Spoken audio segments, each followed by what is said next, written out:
Hey everyone, आज हम बात करेंगे लक्ष्मी योग के बारे में। जैसा कि नाम से ही क्लियर होता है, जिस भी जातक के कुंडली में D1 में यानी लग्न में अगर ये योग क्रिएट हो रहा है तो आप ये समझो कि वो जातक अथाह धन संपत्ति का मालिक होता है, प्लस वो स्पिरिचुअल भी होता है। इसीलिए इसको लक्ष्मी योग कहा गया है। ये कैसे होता है? देखिए, फर्स्ट हाउस और 9th हाउस के कनेक्शन से होता है। आपका फर्स्ट हाउस एफ्लिक्टेड नहीं होना चाहिए, ना ही 9th हाउस एफ्लिक्शन में होना चाहिए। दोनों हाउसेस बहुत स्ट्रांग होने चाहिए।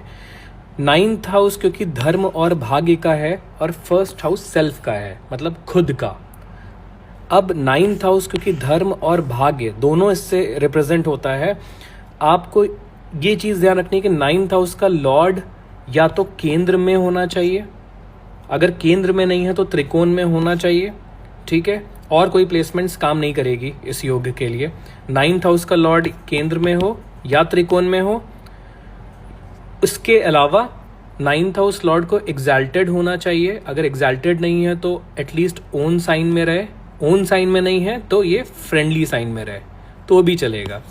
ये सब होने के साथ साथ लेकिन ये भी फुलफिल होना चाहिए क्राइटेरिया, केंद्र और त्रिकोण वाला। अगर ऐसा हो रहा है, प्लस तीसरा क्राइटेरिया क्या है कि फर्स्ट हाउस और 9th हाउस का संबंध थ्रू एस्पेक्ट हो जाए, यानी दृष्टि से। दूसरा कंजंक्शन से।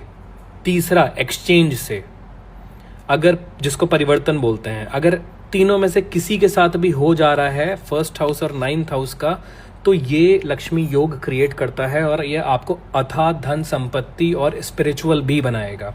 एक चीज़ और मैं बताना चाहूँगा कि लाइफ में चाहे आप मटेरियली चाहे जितना ग्रो कर लो, आपको सेटिस्फैक्शन नहीं मिलेगा अनलेस अनटिल आप स्पिरिचुअल पाथ ना पकड़ो। थोड़ा बहुत ज़रूरी है कि आप मटेरियली चाहे जितने भी सक्सेसफुल हो जाओ, अगर आप स्पिरिचुअल नहीं हो तो आपको ये जो सेटिस्फैक्शन है, मतलब मटेरियली आपके पास सब कुछ तो होगा लेकिन इंटरनल जो खुशी है वो नहीं मिलेगी। वो तभी मिलेगी जब आप स्पिरिचुअल भी रहोगे, क्योंकि जब आप स्पिरिचुअल रहते हो, जब आपके पास धन आता है तो आप काम, कंपोज्ड, बहुत पेशेंट और हम्बल रहते हो। तो बहुत ज़रूरी है। मैं आपको ये नहीं बोल रहा वाई एक्सेस पे रहो, वाई एक्सेस पे साधु संत लोग रहते हैं। गृहस्थ के लिए बहुत ज़रूरी है कि आप हॉरिजॉन्टल ना होकर एटलीस्ट आप स्पिरिचुअल भी रहो थोड़ा बहुत। Thank you so much for watching my videos.